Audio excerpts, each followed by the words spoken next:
Pessoal, eu vou pedir só uma gentileza para as pessoas que estão chegando, que já chegaram, só colocar no chat bom dia ou presente, para depois a gente ter o controle de quem estava na reunião, por favor.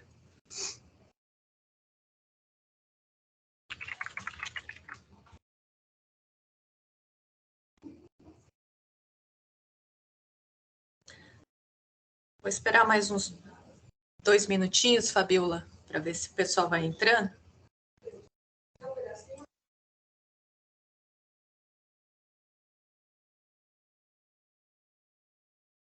Sem problema, Valéria, vamos esperar, sim.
Fala alguma coisa para ver se eu estou ouvindo.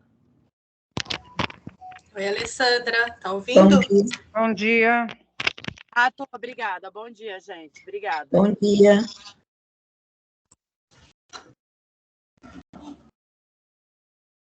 Bom, gente, acho que dá para começar, conforme o pessoal vai chegando. É só informar que a reunião está sendo gravada, tá? Para depois constar em ata. E eu vou passar a palavra, então, para a Fabiola, que vai falar do processo transexualizador do SUS. Fabiola. Bom dia, gente. Vamos lá. Eu sou um pouco atrapalhada e eu fiz uma apresentaçãozinha assim, básica, com as informações básicas, né? Até para eu não me perder, porque eu falo muito. Mas vocês podem interromper, perguntar, tá bom? É só para ter uma linha de raciocínio. Agora vamos ver se eu vou conseguir compartilhar, né? Essa é a dúvida. Só um instante.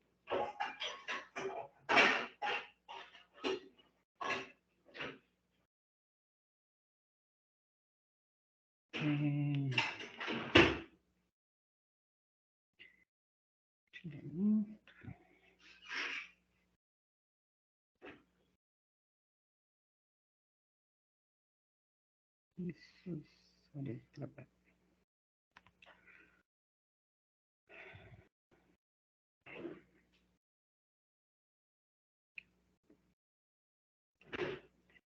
Vocês estão vendo? Sim.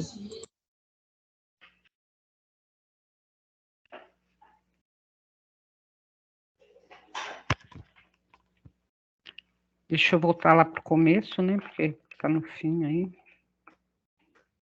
Pronto. Então, vamos lá. Eu vou falar da linha de cuidado, como que ela está sendo organizada, né, no Estado.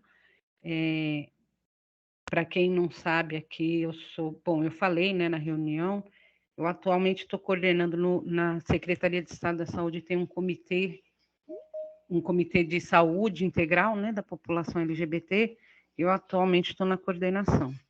E como eu estou na coordenação do comitê e eu sou do CRT, né, eu trabalho lá no CRT, na área de prevenção, acabou que a gente está conseguindo fazer um pouco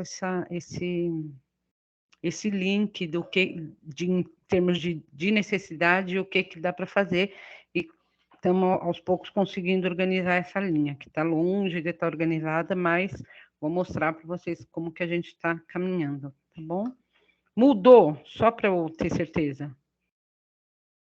Para mim aqui está na última. Ainda está na última?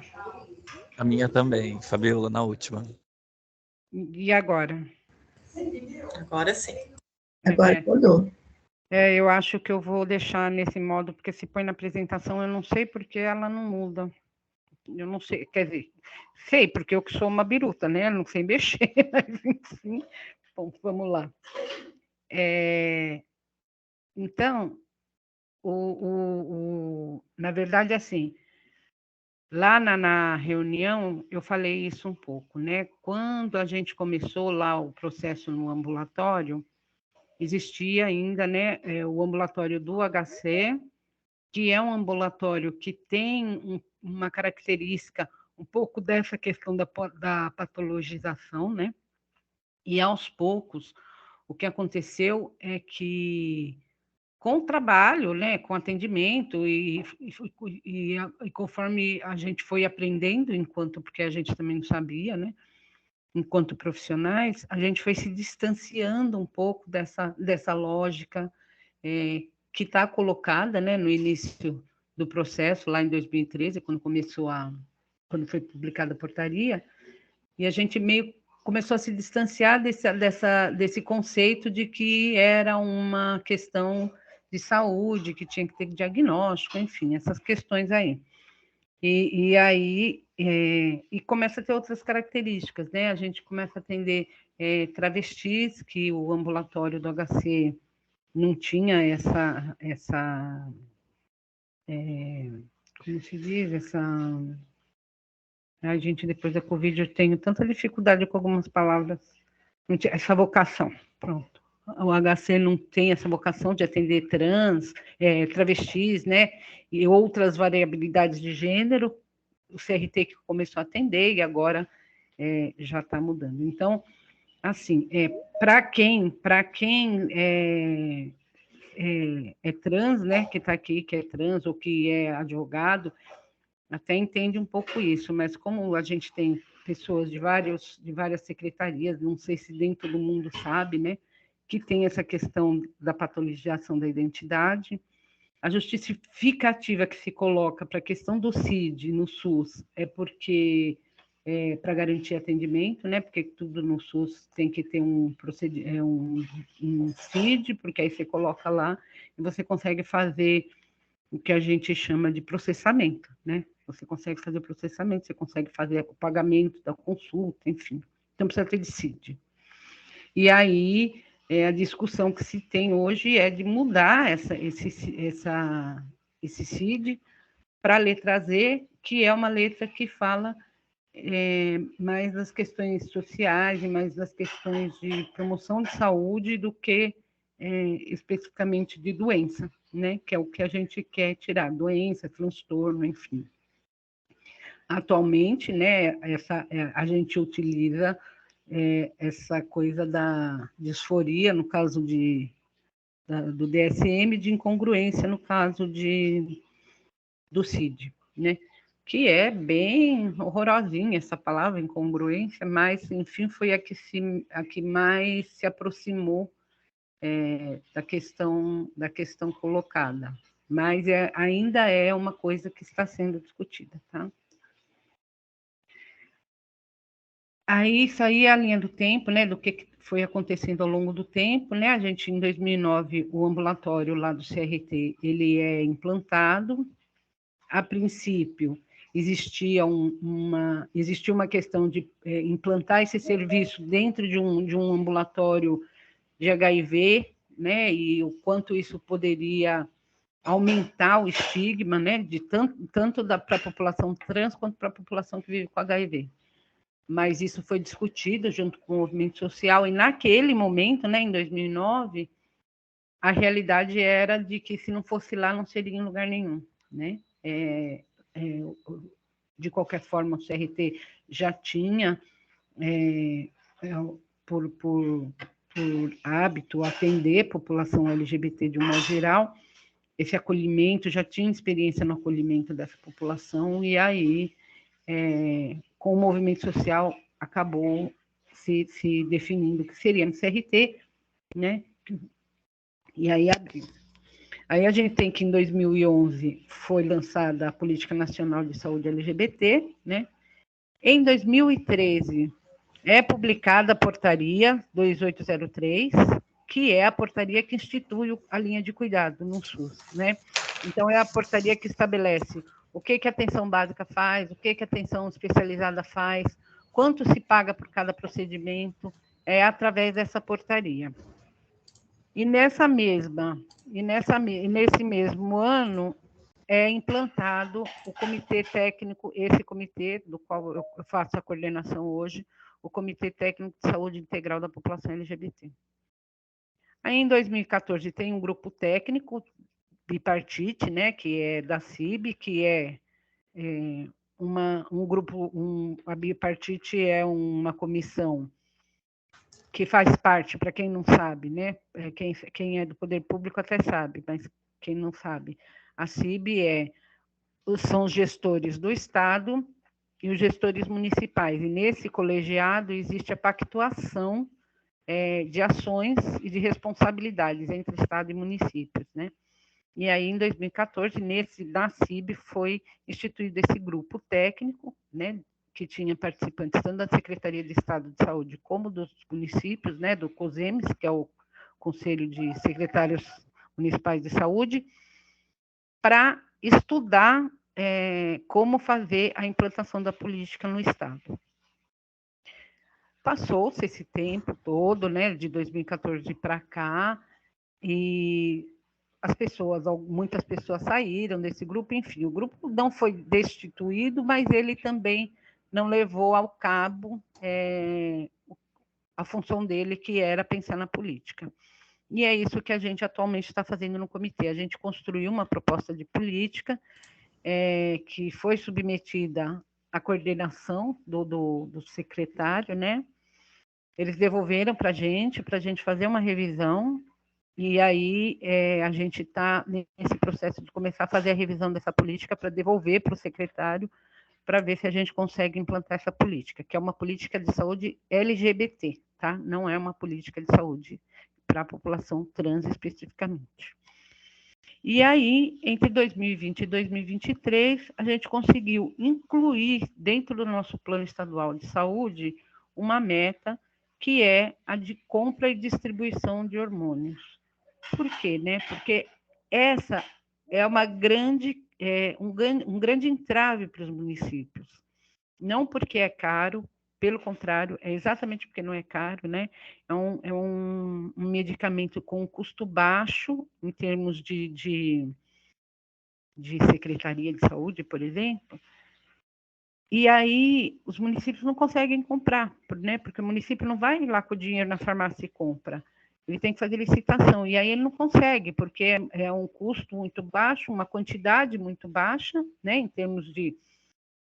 Então, não é atrativo para as empresas farmacêuticas, e aí os municípios tinham muita dificuldade de adquirir hormônios. Eu não estou falando de municípios grandes, né, Guarulhos, Campinas, São Paulo, até compram, mas os menores não conseguiam, e não conseguem. Às vezes, até a gente tem dificuldade.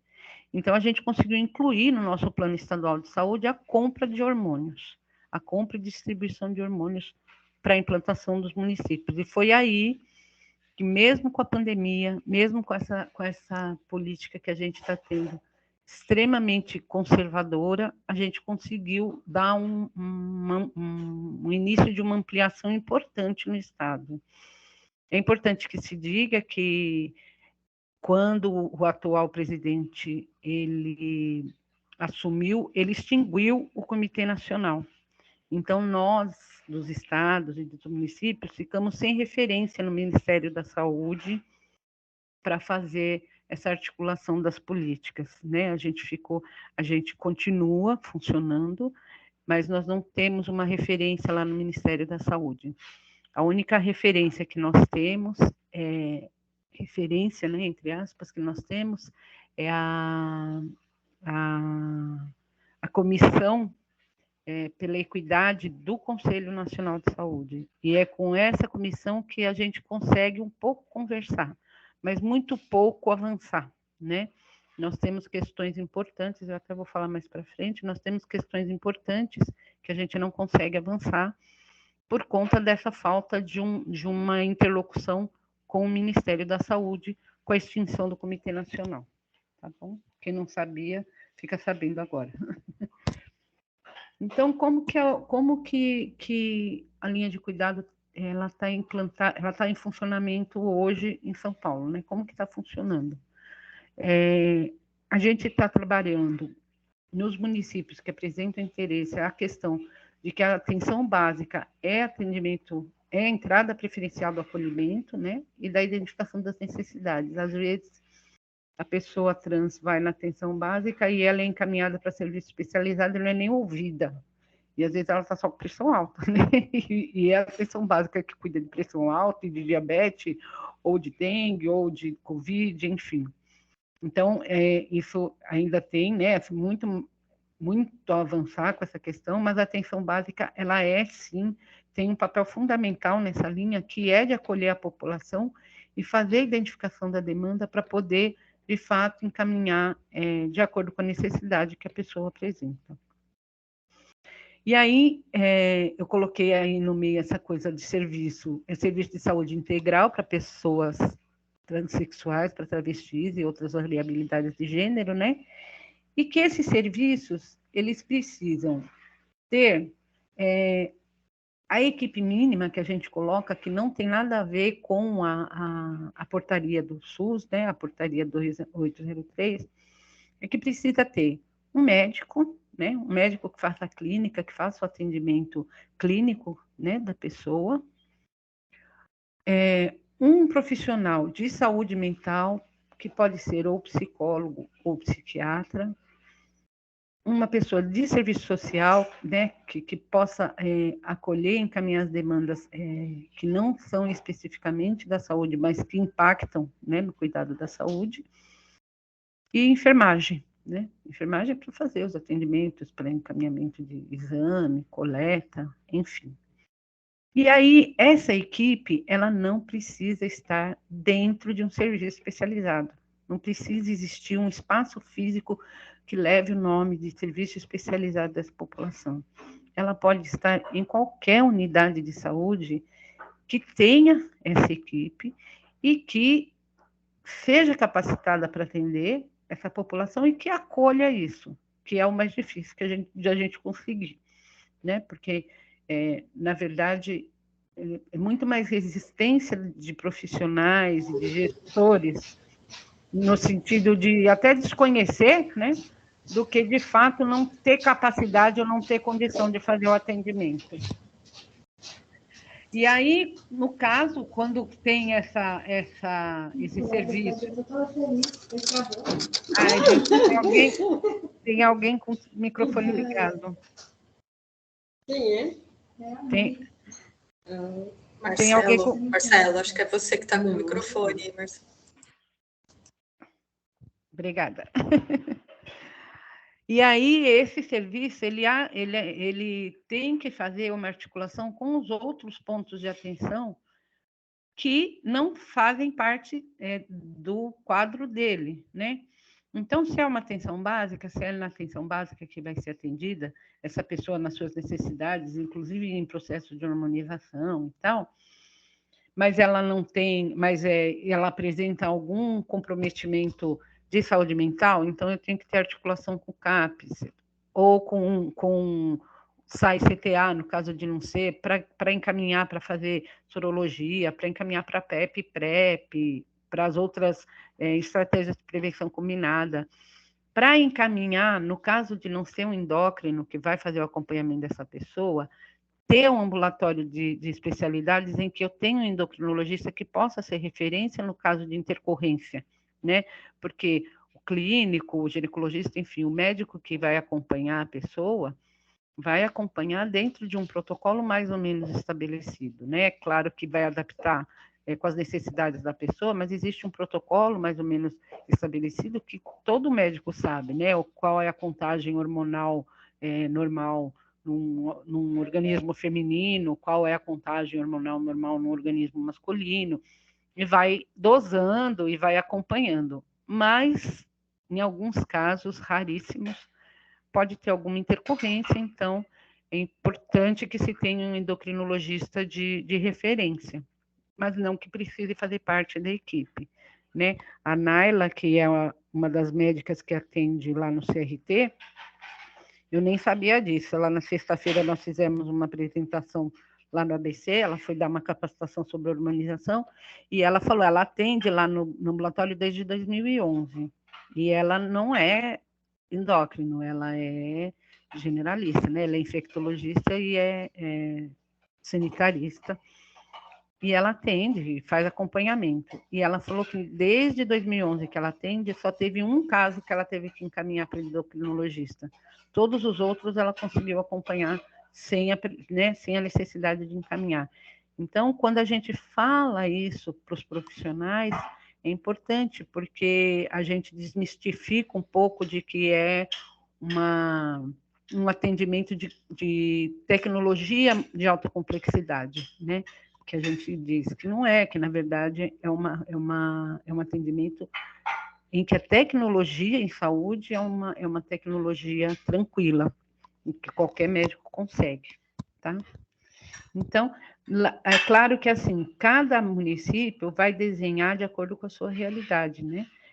Aqui não, que aqui eu estou em Guarulhos, mas no município de São Paulo, por exemplo, nós temos uma grande parte de atendimento na atenção básica.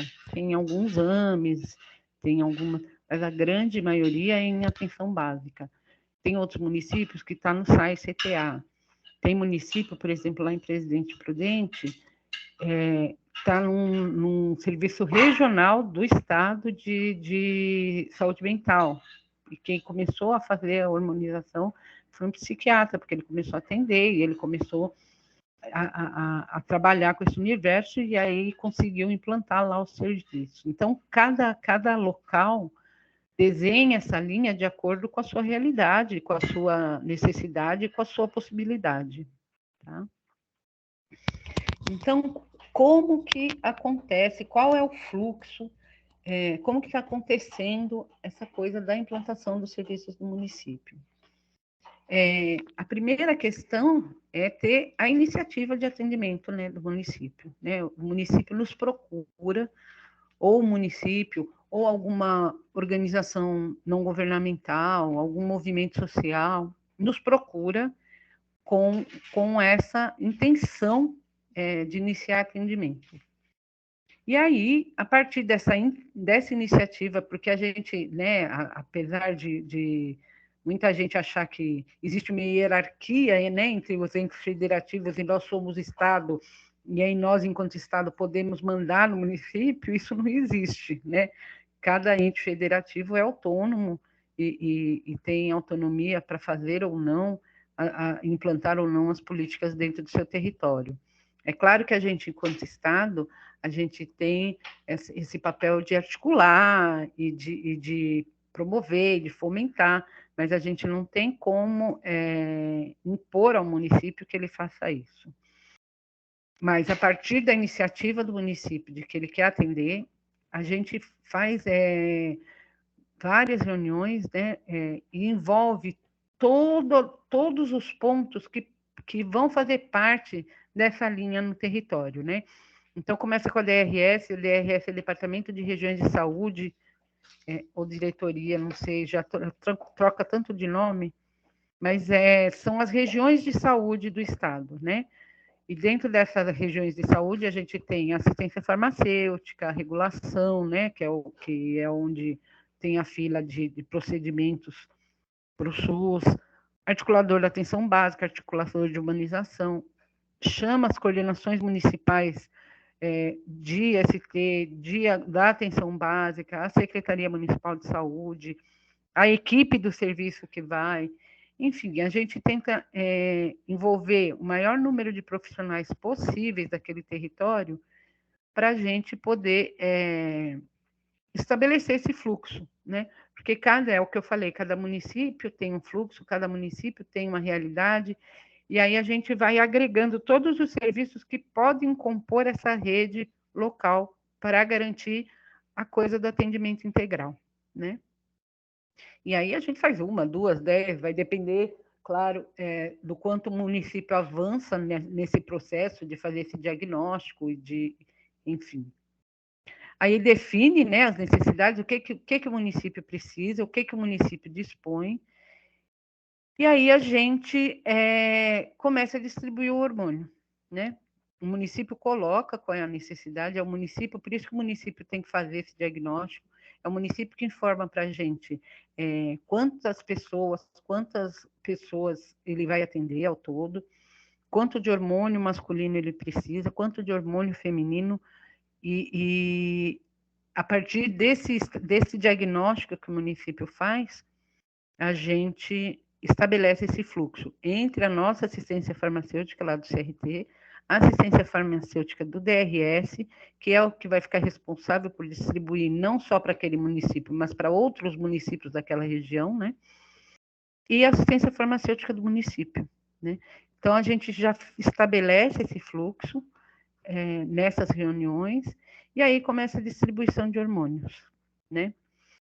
A gente trabalha com orientação para o processo de credenciamento e habilitação do serviço, porque na saúde, né, não sei se todo mundo sabe, o que acontece, essas portarias, na saúde, na assistência social também é assim, no tempo que eu trabalhava, o Ministério da Saúde estabelece algumas portarias com algumas regras e com algumas definições.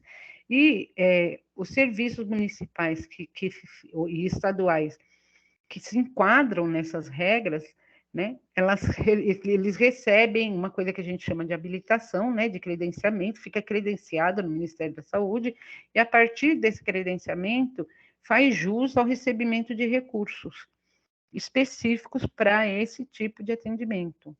Então, no caso de ambulatórios para a população trans, a portaria estabelece que os serviços credenciados podem receber recursos para consultas, para aquisição de hormônios, os hospitais para a realização de cirurgias. É claro que o valor não é o valor real, né? É um valor que é um pouco irrisório no caso das cirurgias, mas no caso dos hormônios até que é um valor adequado. Então, a gente faz essa orientação de quais documentos que precisa, da importância de se fazer a habilitação desse serviço para poder dar sustentabilidade para o serviço, porque nós colocamos no nosso plano, mas a gente sabe como essas questões são flutuantes, né? E, de repente, se a gente não consegue mais colocar no próximo plano, quer dizer, a gente até já conseguiu, né? No próximo plano que a gente já está construindo, a gente manteve essa meta, a gente acredita que vai se manter, mas, de qualquer forma, é importante que os municípios e os serviços consigam ter autonomia e sustentabilidade, né? Mas, como eu disse, desde que começou esse atual governo, a gente não conseguiu habilitar nenhum serviço, apesar de ter vários serviços, não só aqui em São Paulo, mas de outros estados, que estão lá, né, que solicitaram e que estão lá e que entregaram a documentação, mas a gente não consegue habilitar. Mas a gente fala para o município que isso não é impeditivo, que tem que ir, que tem que dar entrada, que a gente tem que pressionar. Mas ele não precisa desse credenciamento para funcionar. Ele pode funcionar sem isso, tá? Gente, eu estou falando, está fazendo sentido, porque eu, além de tudo, não consigo ver a carinha de ninguém, então... Mas se vocês me interromperem, eu vou indo, tá? E aí... Tranquilo sim, Fabiola, tá Ah, tudo certo. tá bom, obrigada. Tá ótimo, Fabiola. Obrigada, gente, pelo retorno. E aí, a outra questão que a gente coloca quando a gente faz essas reuniões é a articulação com os movimentos LGBT locais, né? Porque a gente coloca que pode ter a instituição de um comitê técnico municipal, a exemplo do que tem, por exemplo, em São Paulo, mas não precisa ser isso, né? Se a estrutura do município não comporta um comitê técnico, mas que faça uma articulação com o movimento LGBT, que implante conselho gestor com a presença desses usuários, desse conselho gestor, desse serviço, porque a gente entende que só a população é que pode dizer para a gente quais são as necessidades, né? Nós, enquanto profissionais, estamos para fazer tanto a intermediação no cuidado, quanto a intermediação da implantação, da possibilidade de implantação de políticas, né? A gente faz a intermediação, a gente não sabe a necessidade, quem sabe a necessidade é a população. Isso não só na questão LGBT, como qualquer... O SUS preconiza isso, né? É claro, gente, que eu estou dizendo, eu estou falando aqui tudo bonitinho, né? Depois eu vou falar os desafios. Aqui está tudo no bonitinho. E no bonitinho é isso, a importância que tem a articulação dos movimentos sociais com o serviço de saúde, porque é a população que pode dizer para o SUS quais são suas necessidades, quais são os entraves, e não só dizer, mas ajudar a propor resoluções, né? Ajudar a propor alternativas de enfrentamento dessas dificuldades. Então, a articulação é muito importante e a gente trabalha isso nessas reuniões no sentido de incluir os movimentos sociais, organizações não governamentais, enfim, redes, né, locais que estejam ligadas ao movimento LGBT para poder fazer parte dessa organização local, tá? A regulação das cirurgias, né, que é uma coisa que fica super no vácuo assim, para as pessoas. O acesso aos procedimentos cirúrgicos é realizado através de um portal que chama CROSS, né? Que é a regulação, que é o quê? É a regulação do Estado, né? É um sistema que você coloca lá no sistema, você inclui a pessoa nesse sistema, e aí, quando surge vaga em qualquer lugar do Estado para aquele procedimento, esse sistema indica quem está o primeiro da fila e a pessoa vai lá e ocupa. No caso desse procedimento cirúrgico, está no CROSS, mas essa fila que faz a entrada no CROSS está sob gestão do CRT ainda.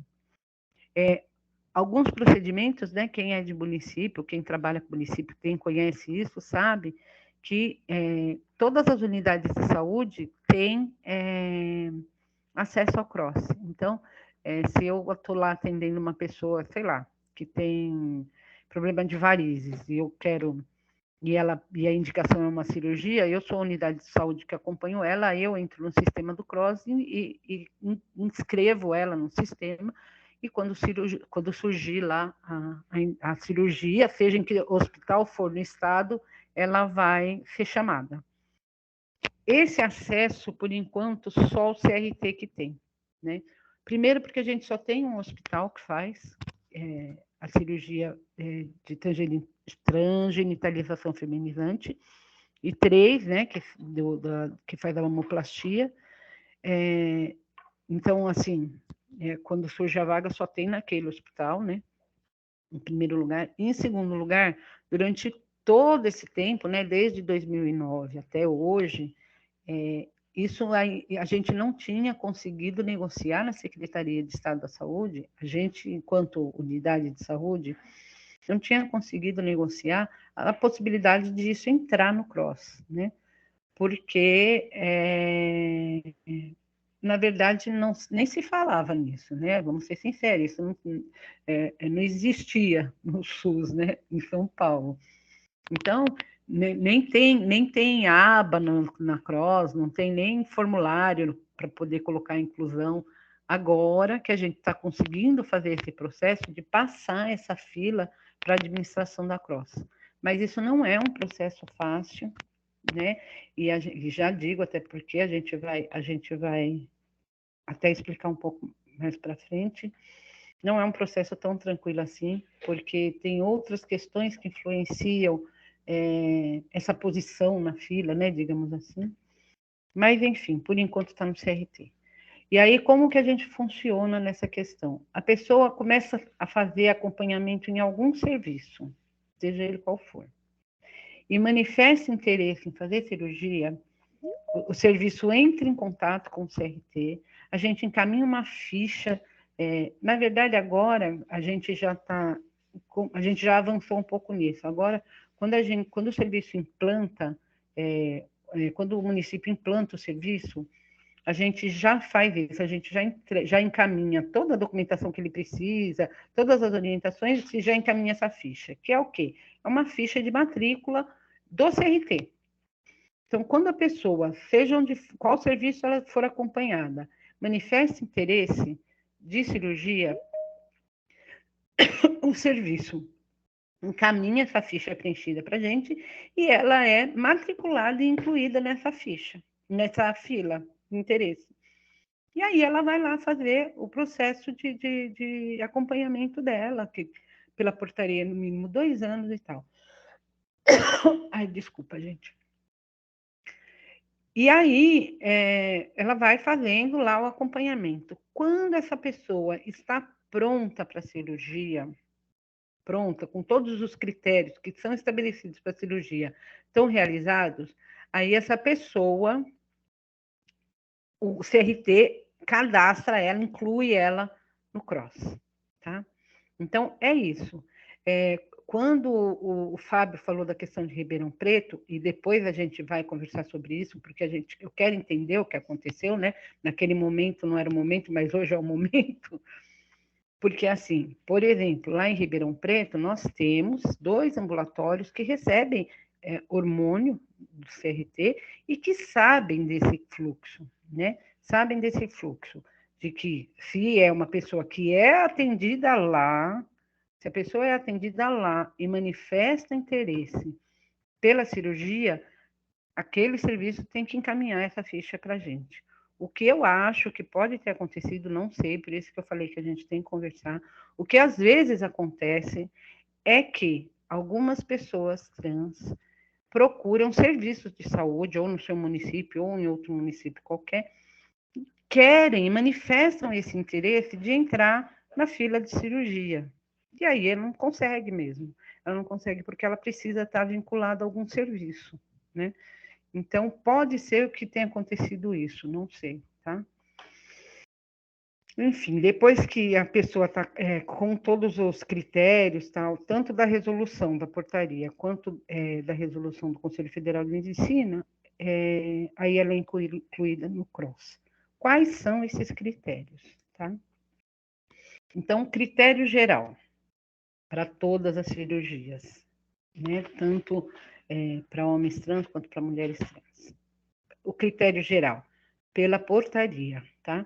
É ter idade entre 21 e 75 anos, manifestado o desejo de fazer o procedimento, quer dizer, não é o profissional que vai falar, não, você vai fazer cirurgia ou não vai fazer, né? Quem tem que manifestar o interesse é a pessoa.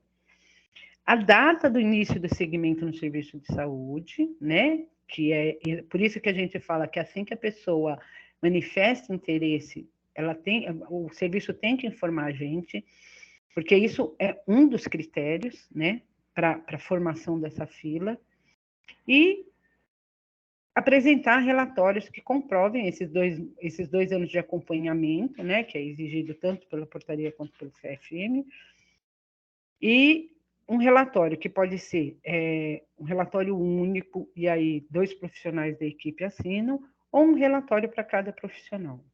É importante que se diga, né, que aqui que esse relatório não tem caráter de laudo, como era alguns anos atrás, né?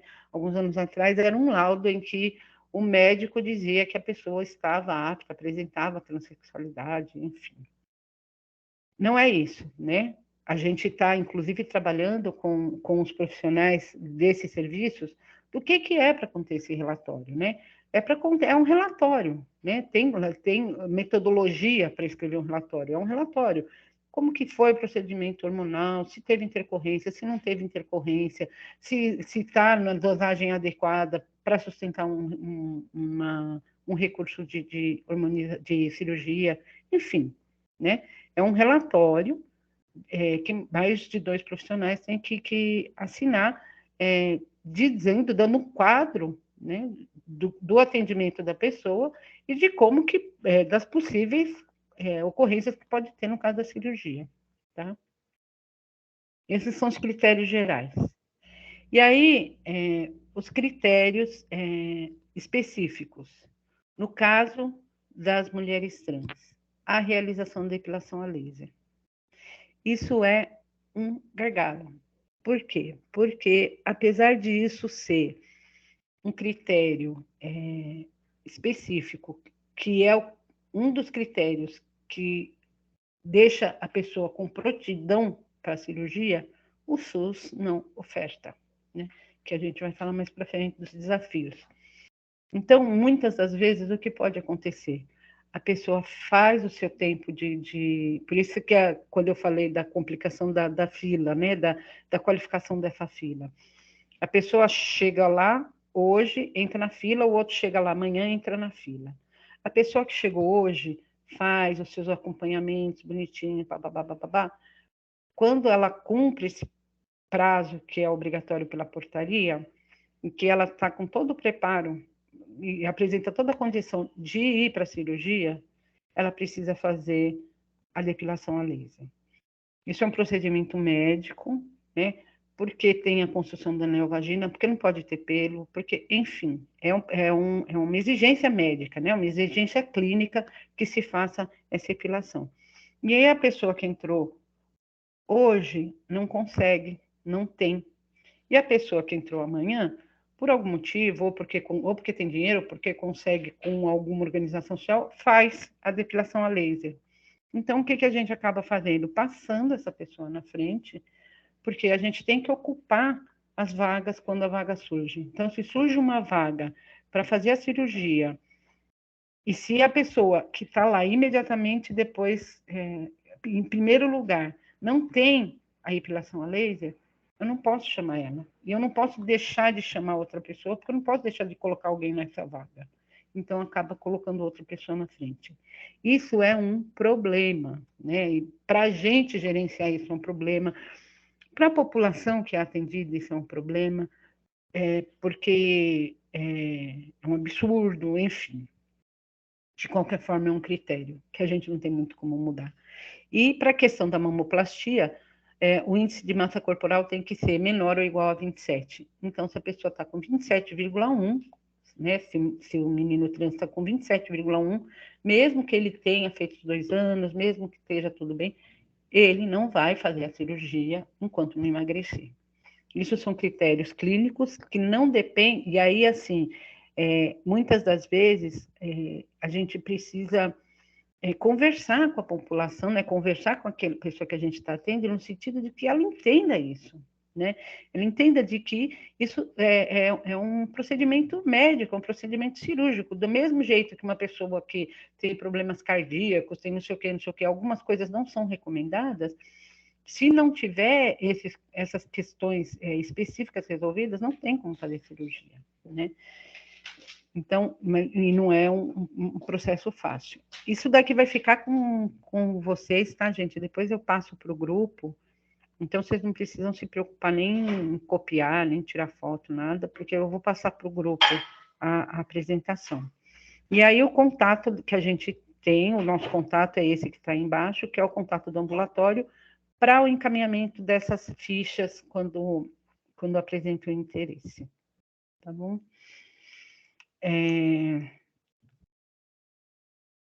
Isso que eu falei, né, que a gente colocou isso no nosso plano estadual, então a gente consegue, faz parte desse objetivo, né, e a gente consegue comprar os hormônios. Qual é o apoio que a gente do CRT, junto com o comitê, o apoio que nós damos hoje, né, a oferta que nós damos hoje para os municípios que apresentam manifesto interesse de implantar serviço? A gente faz a capacitação, tanto de gestores quanto das equipes de serviço, né? A gente faz capacitação para acolhimento, a gente faz capacitação específica para a questão da harmonização, para os médicos, para os enfermeiros, enfim. A gente tem essa oferta de capacitação. A gente faz o apoio e o matriciamento nos serviços implantados em implantação, né? Então, a gente tem um grupo com todos os serviços de tirar dúvidas, enfim, de fazer supervisão de casos, se for o caso, né? O Ricardo, que é o diretor de lado do ambulatório, uma vez por mês ele faz reuniões com todos os profissionais de todos os serviços que tenham interesse em participar dessa reunião, para fazer discussão de caso, para fazer supervisão de caso, para alinhar conceitos, para alinhar diretrizes. Então, a gente faz essa oferta. A gente garante que as DRS e os articuladores de atenção básica, humanização, que são do Estado, que estão lá na DRS, participem ativamente desse processo dentro dos seus territórios, porque eles é que estão muito mais próximos do município do que nós que estamos aqui, né, do CRT, mas a gente apoia essa participação, a aquisição e a distribuição dos hormônios, né, feminino e masculino, o apoio para o processo de credenciamento e habilitação, como eu falei, e a gestão e acesso aos procedimentos cirúrgicos, né. A gestão, no caso, é a gestão tanto da fila, quanto a gestão de implantação de novos hospitais ou de novos centros cirúrgicos que possam acolher essas cirurgias. Tá? Atualmente, isso daí é só para ter uma noção, no município de São Paulo, nós temos todos esses serviços, né, que estão atendendo. Eles mudam, algumas vezes aumenta, né? Está mais, inclusive, eu acho. E aí, entrando no site da prefeitura, que está lá no final da apresentação, tem o site da prefeitura. Entrando no site da prefeitura, dá para acessar quais são os locais que estão fazendo esse acompanhamento de harmonização, de suporte, enfim, para as pessoas do município de São Paulo. Isso também é um problema, porque muitas pessoas vêm de outros municípios para cá, achando que os serviços daqui vão atender, e não vão, né? Os serviços daqui atendem, lá de São Paulo. O serviço de São Paulo atende quase que exclusivamente os munícipes de São Paulo. Alguns serviços localizados em territórios fronteiriços, como ABC, como ali região de Franco da Rocha, alguns municípios conseguiram estabelecer um acordo de atender, mas na grande maioria só atende os munícipes de São Paulo, tá? E aí, esse é como que está atualmente no estado de São Paulo, tá? Então, nós temos aí a grande concentração de serviços na região metropolitana, claro, que também é onde tem uma concentração maior da população, né? Que muita gente vem para cá, inclusive porque aqui é muito mais fácil achar os serviços. Então, a gente tem Guarulhos, Santo André, tem 2 em Santo André. A faculdade do ABC tem um serviço de atendimento para adolescente. Em Diadema, que já devem ter ouvido falar, porque Diadema estruturou um serviço específico, né, um serviço bem bacana, né, de atendimento para a população trans, um em São Bernardo, um em São Caetano, um em Cotia e um em Taboão da Serra. Aí a gente tem lá 2 na região do Vale do Paraíba, 2 ali em Campinas, 2 na região de Sorocaba, e Sorocaba já está também para começar a atender, tem Botucatu, Bauru, mas a gente vê que a gente tem vazios, né, que a gente chama de vazios assistenciais no estado, né? Principalmente essa região lá para cima, Araçatuba, Barretos, Franca, Araraquara, Marília, CIS, Registro, são vazios assistenciais. Então, as populações que estão nessas cidades e nesses municípios que fazem parte dessa região acabam tendo que vir para o CRT para serem atendidos aqui. E aí, é claro, a gente está com uma capacidade de atendimento altamente esgotada, a gente vai continuar sendo porta aberta sempre, mas às vezes as pessoas acabam tendo que esperar um tempo para começar atendimento, e a gente sabe como isso é sofrido para a população, né? Não é o ideal, e por isso que a gente está, assim, com muito esforço, tentando ampliar esses serviços para que as pessoas possam ser atendidas o mais próximo da sua região, tá?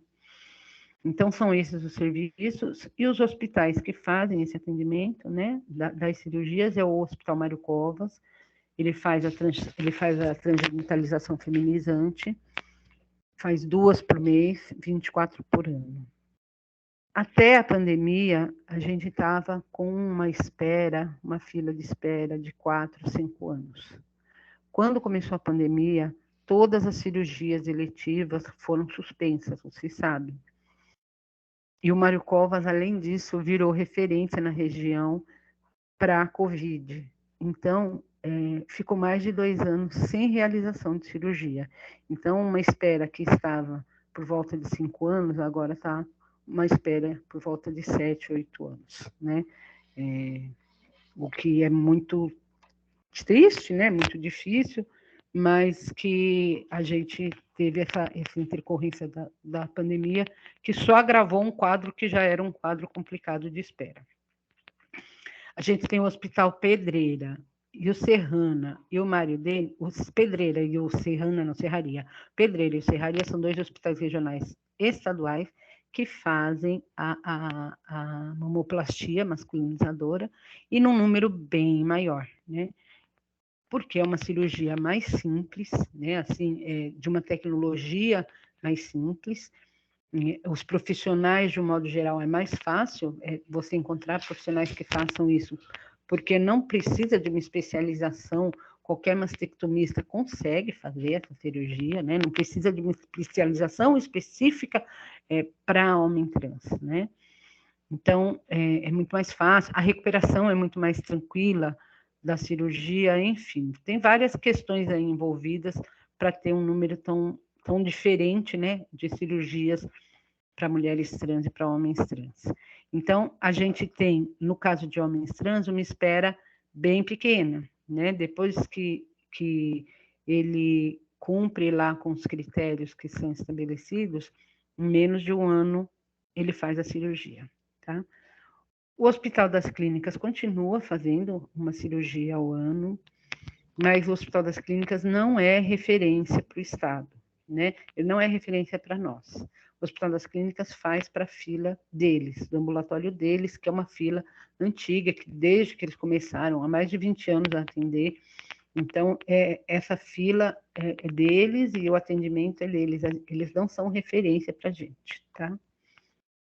O Hospital Mário Dene, ele é um hospital municipal em São Paulo, que topou fazer parte dessa rede de referência do Estado, tanto para mamoplastia quanto para esterectomia. Ele é o único que faz esterectomia, inclusive.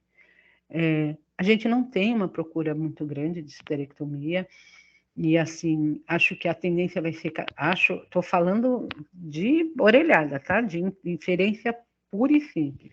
Mas assim, a gente avalia que talvez vai diminuir cada vez menos essa questão da esterectomia, porque os homens trans estão se empoderando e estão exercendo o seu direito seu direito reprodutivo, né? Na medida em que estão se empoderando e exercendo esse direito, não vão procurar esterectomia, pelo menos de cara, né? Pode ser que mais para frente, depois que satisfaça esse seu direito e tenha filhos, enfim, aí sim vai fazer. E então, assim, é isso o que nós temos hoje, né? Hoje no Estado. Com esse atendimento todo, nós temos nos municípios, né? Nesses serviços municipais, 758 mulheres trans sendo atendidas, 947 homens trans e uma pessoa que se definiu não binária, né? No total, são 1.706 pessoas trans atendidas dentro do território do Estado. No CRT, afora, né, esses daí, no CRT, nós atendemos atualmente 400 que estão em acompanhamento com a gente. São 403 mulheres trans e 219 homens trans, né, num total de 622 pessoas. Então, assim, a gente vê que é muito aquém da necessidade, né? E a gente sabe disso, e é por isso que a gente está nesse esforço de ampliação dessa rede. Esses municípios que estão colocados aqui do lado são os municípios em que a gente já fez aquela primeira etapa. A gente já conversou com o município, já conversou com o DRS, já fez essas articulações, já fez articulação, inclusive em São João da Boa Vista, por exemplo, quem nos procurou e quem está encampando isso junto com a Secretaria Municipal de Saúde é um movimento social.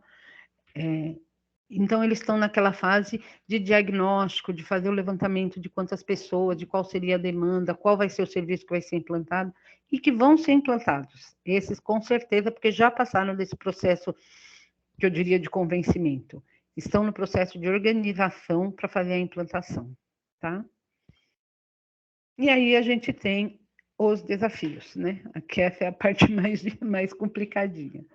Quais são os desafios que a gente vê hoje, né? Que a gente consegue detectar hoje e que podem mudar, né? Porque tudo é muito dinâmico. Mas atualmente os desafios são capacitar toda a atenção básica do Estado. Por quê? Porque, como eu disse, a gente acredita que a atenção básica, a gente acredita não, está estabelecido que ela é a porta de entrada do sistema. Então, ela tem que saber todo o funcionamento dessa linha dentro do seu território. E tem que saber acolher, e tem que saber encaminhar, enfim, a atenção básica ela tem um papel primordial, porque senão, muitas das vezes, essa população acaba acessando o SUS pela atenção especializada por algum acontecimento, por algum agravo de saúde, né? Ou por conta de ISTs, ou por conta de complicação de silicone. Eu não falei. Um daqueles hospitais, que é o Hospital de Diadema, ele também é referência do Estado para a cirurgia de retirada de silicone industrial, quando tem a indicação. Não são muitas, na verdade, são raríssimos os casos em que, por questões aí clínicas, a gente pode até um dia dar uma aula sobre isso, eu não, a médica, né? Mas, enfim, é muito difícil o silicone industrial ele se coagular e ficar num espaço, formar uma... Eles têm um nome lá que eles falam que eu não lembro, e aí a cirurgia vai lá e retira isso do corpo. Normalmente o silicone industrial acaba entranhando, né, na musculatura, na pele, enfim, e aí não tem muito o que fazer. Mas, de qualquer forma, o Hospital de Diadema, nos casos em que é possível, faz a cirurgia. Os desafios, então, são esses. Eu falo, né, gente? Eu falei que eu falava, se eu me interrompa, eu estou falando. O desafio que a gente tem é a capacitação da atenção básica, que a gente, lá do Comitê Técnico Estadual, junto com o CEFOR, que é o Centro de Formação de Profissionais, né, em Saúde da Secretaria, nós estamos elaborando um curso de ensino à distância, dirigido a todos os profissionais de saúde. E aí, não especificamente sobre a linha de cuidado, a linha de cuidado vai ser um dos assuntos a serem tratados nessa capacitação. Na verdade, a gente nem tá chamando de capacitação, mas a gente está chamando de processo de formação dentro de um processo de educação continuada, tá? Então, assim, é um curso que vai ficar disponível e na medida que as pessoas vão entrando, elas vão acessando. Já existe um curso para quem não é tão novo no sistema. Nós tivemos um curso até 2015, mais ou menos, acho. Nós tivemos um curso que era um curso EAD, que era pela Fundap, e tinha parceria, inclusive, com a Coordenadoria da Justiça, né? Foi a Coordenadoria da Diversidade, junto com o CRT, com a Secretaria da Saúde, que desenvolveu um curso à distância, que tinha monitoria, que tinha, né, tinha professores, tinha fórum de discussão. O que aconteceu? A Fundap foi extinta, né? Todo mundo sabe que a Fundap acabou, e aí o CEFOR, que é o Centro de Formação, não trabalha com cursos com tutoria, né? São todos cursos autoinstrucionais. Durante um tempo a gente ainda tentou argumentar de que esse curso é um curso muito específico, que não era muito interessante ser autoinstrucional, porque você precisa discutir questões bastante complexas, e papapá, mas não deu, né? Não deu, todos os cursos da secretaria são autoinstrucionais, e aí a gente está transformando esse curso, que era com tutoria, para um curso autoinstrucional, né? Nós estamos nesse processo, mas é um desafio, porque, na verdade, nós não contamos, por exemplo, com uma empresa que seja especializada, a gente não pode fazer um contrato com uma empresa que seja especializada em desenvolver esse curso, né? Estamos desenvolvendo nós, profissionais, tanto do comitê quanto do CEFOR, desenvolvendo esse curso, e isso é um desafio na medida em que todo mundo aqui, de todas as políticas, sabe, nós estamos cada vez menos profissionais nos locais de trabalho, cada vez com mais trabalho, né? E aí uma coisa que você conseguiria fazer em 2 meses, você demora 1 ano para fazer. Enfim. A capacitação das equipes cirúrgicas na cirurgia para mulheres trans, isso é um desafio, porque não é uma cirurgia simples, ela é uma cirurgia de altíssima complexidade, que pode causar danos, né? Danos, como toda cirurgia, né? Não é exclusividade dela, mas pode causar danos que são irreversíveis, né?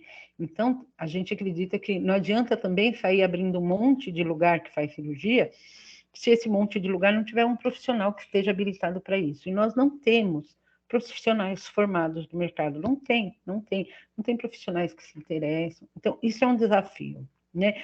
Chamar profissionais para se capacitarem. Atualmente, existem 2 cirurgiões que estão nesse processo de capacitação lá no Hospital Mário Covas. Eles estão lá há mais de 2 anos, mas ainda não fazem cirurgia.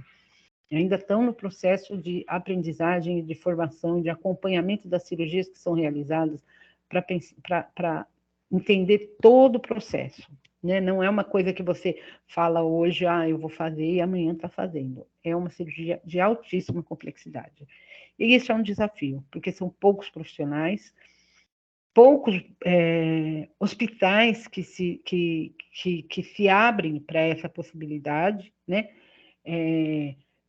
Como é uma cirurgia muito...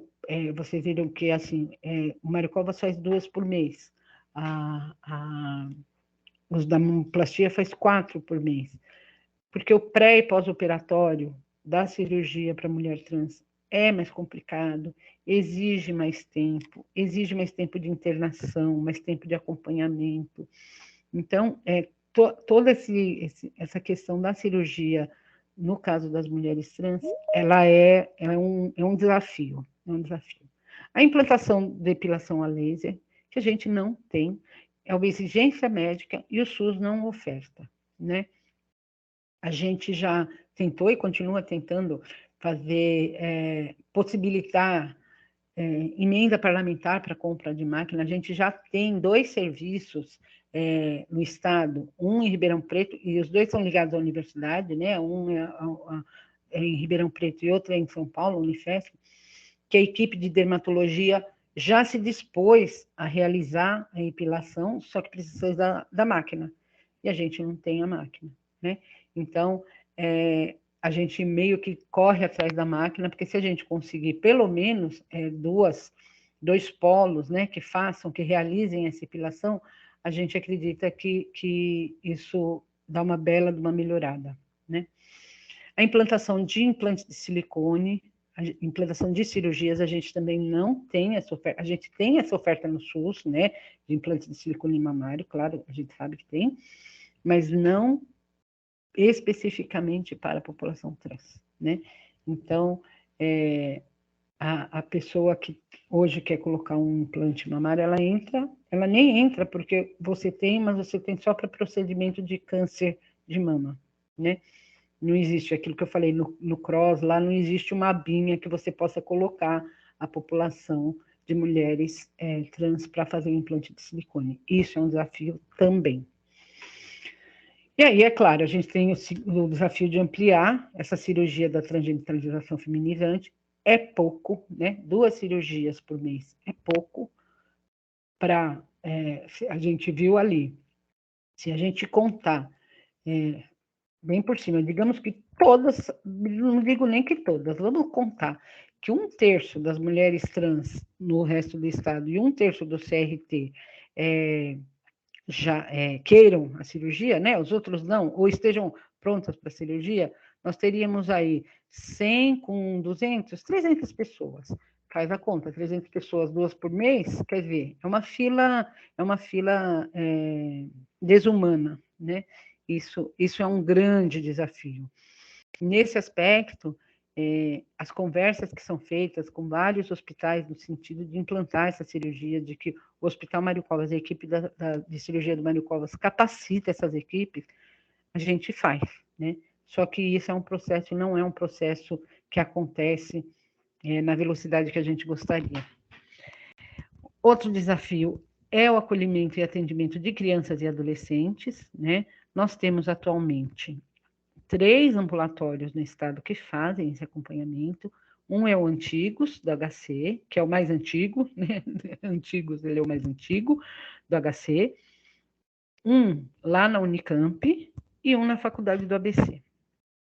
Qual é a grande questão na questão de atendimento para adolescentes? Para esses serviços que estão implantando agora, já tem a coisa de que você tem que desmistificar que é um atendimento de alta complexidade tecnológica, e de que, na verdade, atender a população trans é atender uma parcela da população, e que os profissionais de saúde estão preparados para atender essa população.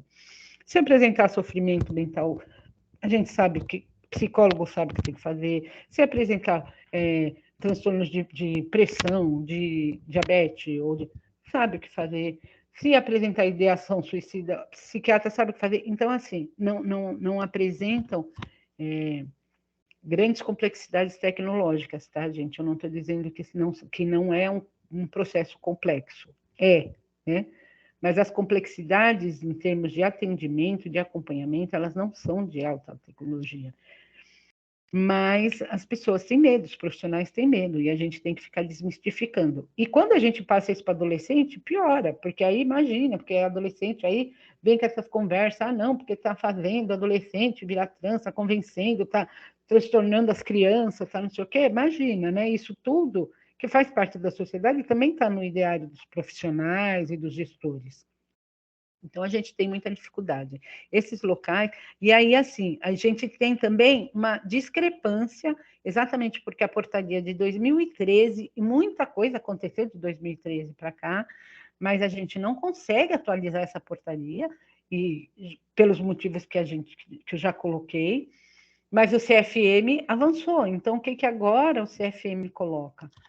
Que você pode fazer a questão da hormonização a partir dos 16 anos no adolescente. Pode fazer o bloqueio hormonal a partir dos 12 anos, né? Assim que entra na adolescência, fazer o bloqueio para retardar o aparecimento das características secundárias e, a partir dos 16, começar o processo de hormonização. O Conselho Federal de Medicina fala isso, mas a portaria não fala. E o Conselho Federal de Medicina coloca que a partir dos 18 anos, ok, fazer cirurgia. A portaria é a partir dos 21. Então, tudo isso acaba criando um monte de barreiras no sentido de atender esses adolescentes e essas crianças. Afora esses 3, lá no CRT, a gente começou a atender, porque começa a bater na porta, né? E a gente começou a atender, mas a gente atende. Como a gente não é um espaço universitário, a gente não pode fazer organização e não pode fazer bloqueio, a gente faz orientação, acompanhamento, enfim, apoio psicossocial para para as adolescentes e crianças e para as famílias, né? E no caso de escolas, para professores, enfim, a gente tenta fazer esse atendimento.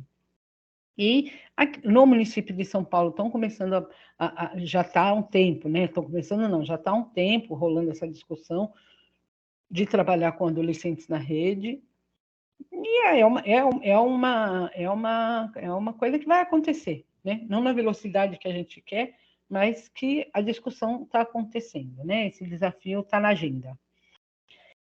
Ampliar os espaços de participação de movimentos nos municípios e nos serviços, isso é um desafio. Ao longo dos anos, por todas as questões que a gente sabe, os movimentos se enfraqueceram, né, no sentido de se fragilizaram mesmo, né, foram dilapidados em muitos dos seus direitos, e aí, assim, o que a gente vê muito, eu digo porque eu vejo isso nos vários espaços que eu faço parte, de que é uma pessoa que acaba participando de vários espaços, né? Então, a pessoa que está aqui no conselho também está lá no comitê, que também está lá no comitê de drogas, que também está lá, né? Então, assim, são poucas as pessoas que conseguem fazer essa participação, que têm possibilidade de fazer essa participação, e isso acaba interferindo, né, na qualidade desse cuidado. Ampliar acesso às estratégias de prevenção combinada às ISTs, e a gente fala isso com muito cuidado, mas também com muita tranquilidade. É uma população extremamente vulnerabilizada para o HIV, né? A gente tem dados de boletins, enfim, de que da ordem de quase 40% da população de mulheres trans com HIV, né? É uma população extremamente vulnerável. Vulnerável não, vulnerabilizada. Né? E aí, quando a gente não fala sobre isso, a gente também cria uma barreira para que possam acessar essas estratégias, né? Nós temos hoje estratégias bastante eficientes para realmente combater, fazer o enfrentamento da infecção do HIV. Mas essas estratégias não chegam nas populações que elas precisam chegar, que é a população trans, que é a população de homens que fazem sexo com homens, principalmente não dos grandes centros, mas de periferias, mais empobrecidos, enfim. Então, ampliar esse acesso a essas estratégias é um desafio bastante grande. Tem esse desafio mesmo de que a gente não consegue chegar, não consegue acessar, e tem o desafio de que o HIV e a AIDS continua sendo uma infecção envolta em muito estigma, em muito preconceito, a própria infecção do HIV. Então, as pessoas, né, o movimento social não quer ver a sua causa ligada ao HIV e à AIDS. Mas, nesse caso, especificamente, a gente tem que criar algum canal de comunicação, porque senão a gente vai continuar tendo um alto índice de infecção de HIV, porque essas pessoas não conseguem acessar os serviços de saúde, seja por medo de discriminação, seja por vergonha, seja por quais motivos, e que são motivos que estão ligados, sim, à discriminação, sem dúvida, né? Não é porque a pessoa não quer, em nenhum momento é porque a pessoa não quer, é porque a pessoa sofre diversos processos discriminatórios, tanto ao longo da vida, né? Como dentro dos serviços de saúde, né? E essa coisa do cuidado, do autocuidado, vai acabando se fragilizando, e, enfim. E a gente sabe, né? Quem faz parte dessa população sabe, e quem trabalha com essa população sabe qual é o problema. Então, isso é um desafio grande. E intensificar as ações intersetoriais, né? Porque aí, assim, só o SUS não consegue, só a educação não consegue, só a assistência social não consegue, só a segurança pública não consegue. As políticas, elas ainda... Este conselho é um espaço, tanto este conselho como o comitê intersecretarial, né, que tem na Secretaria da Justiça, são espaços exatamente para isso, né? Para a gente pensar ações intersetoriais de como enfrentar a discriminação, porque a discriminação, ela é um determinante que a gente chama de determinante social de saúde, né? A discriminação, o estigma, ela determina o cuidado dessas pessoas de alguma forma. Porque uma pessoa que é discriminada não volta para o serviço de saúde, né? Então, a gente, antes de trabalhar a questão da saúde, a gente tem que trabalhar a questão da discriminação. E aí, a discriminação eu não trabalho só na saúde, eu trabalho em todos os espaços, em todas as políticas. Isso é um desafio, porque não é uma coisa fácil, né? Não é uma coisa fácil. Cada política setorial tem suas próprias regras, tem suas próprias diretrizes, tem seus próprios interesses, né? E aí eu digo de gestão, e aí essa conversa que devia ser fácil não é uma conversa fácil, então isso também é um desafio. Então a gente tem aqui alguns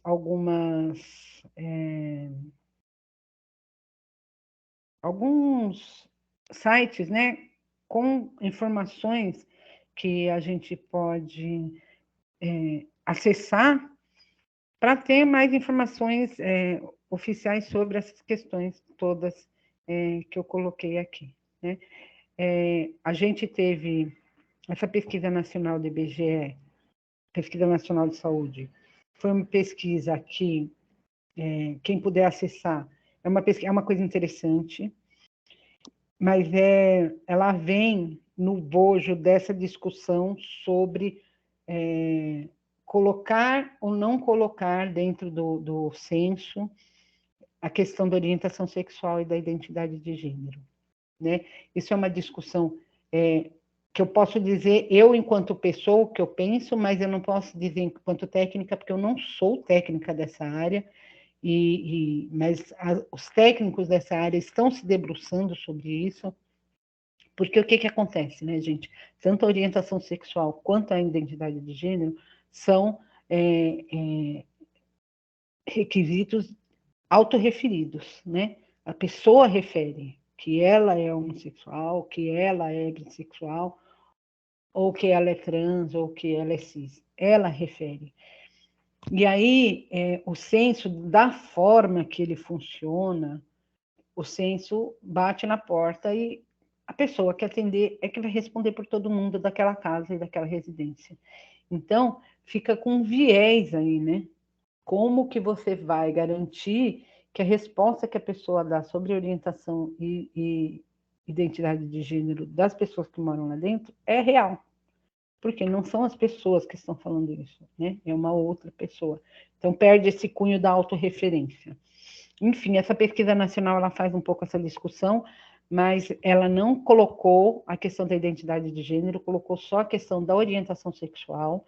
Então, ela mesma já coloca os vieses, né, que tem a pesquisa, mas que, de qualquer forma, é o primeiro dado oficial que a gente consegue ter, né?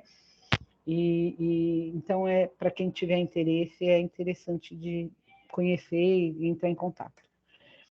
E é isso, gente. Aí tem os meus contatos, que todo mundo sabe, porque a gente tem todo mundo no grupo. E é isso. Pronto, agora eu vou deixar de compartilhar. Obrigada, Fabíola. Eu pedi para quem quisesse falar, levantasse a mão agora no final. Uhum. Só vi aqui a Maria Aparecida que levantou a mão por enquanto. Pode falar, por favor. Bom dia, tudo bom? Bom dia. Fabíola, bom, primeiro agradeço o material, é extremamente importante, principalmente para mim que trabalho com população dentro, eu sou gestora de população que está dentro do ambiente carcerário. Uhum. E a minha questão porque eu trabalho há muitos anos, o que a gente tem de específico é a dificuldade de agendamento em função da dificuldade de levar a pessoa presa, porque demanda escolta, demanda uma outra compreensão, agrega uma outra complexidade de preconceito. Daí a minha função aqui é realmente trazer essa questão e saber como é que vocês pensam ou estão pensando, se vocês têm algum tipo de levantamento. Nós temos alguns levantamentos de dificuldade, se há uma interlocução entre o nosso trabalho e o de vocês, como é que isso é feito? Então, a gente tem, teoricamente, a gente tem aí uma interlocução que não está funcionando, como você bem imagina. Por quê? Exatamente por causa dessa questão que eu falei. A gente teve trocas de pessoas ao longo do tempo, né? Então, existia uma equipe que até estava mais ou menos bem articuladinha, que não se discutia ainda essa questão de população trans, mas que se discutia a questão do HIV, da tuberculose. A gente tinha um grupo entre a SAP e nós, lá do CRT, que fazia essa discussão. Inclusive, nós fizemos, né, alguns trabalhos conjuntos, essa coisa de testagem, teve trabalhos grandes envolvendo. O que acontece é que, assim, as pessoas mudam, esse tema entrou na pauta e a gente não conseguiu compor um grupo para isso. Então, acho que esse espaço, inclusive, é para esse tipo de facilitador, né? A gente pega os nossos contatos e a gente pensa como é que a gente pode montar um grupo que se articule para pensar isso dentro da SAP. E aí trazer para o grupo maior, depois, claro, né? Trazer aqui para o conselho, né, prestar contas, digamos assim, mas a gente formar mesmo um grupo que vai pensar essa questão. Do que a saúde pode ofertar, do que a SAP pode ofertar, sei lá, de repente capacitar os profissionais da SAP, os profissionais de saúde, para fazerem a hormonização, e aí disponibilizar o hormônio, não sei, a gente teria que sentar e se debruçar sobre isso. Não tem. A gente tem... Bom. Eu sou gestora, eu sou a diretora do GAS, que é o Grupo de Ações de Reintegração Social. Com a gente aqui também tem o Centro de Referência, o Centro de Política discussão também, a Coordenadoria de Saúde, né, da SAP, porque daí a gente faz um grupo bem fortalecido. Sim. De articulação. Podemos reconectar, porque aqui desse nosso lado também nós trocamos, todo mundo foi trocado, eu cheguei em janeiro. Então, a Marta, que deve estar na reunião, chegou há uns 2 meses, então a gente também está acelerando o processo de reconstrução de um cuidado, de um olhar para essa demanda. Muitas pessoas são presas no meio do tratamento, no meio do processo. Do processo, Isso.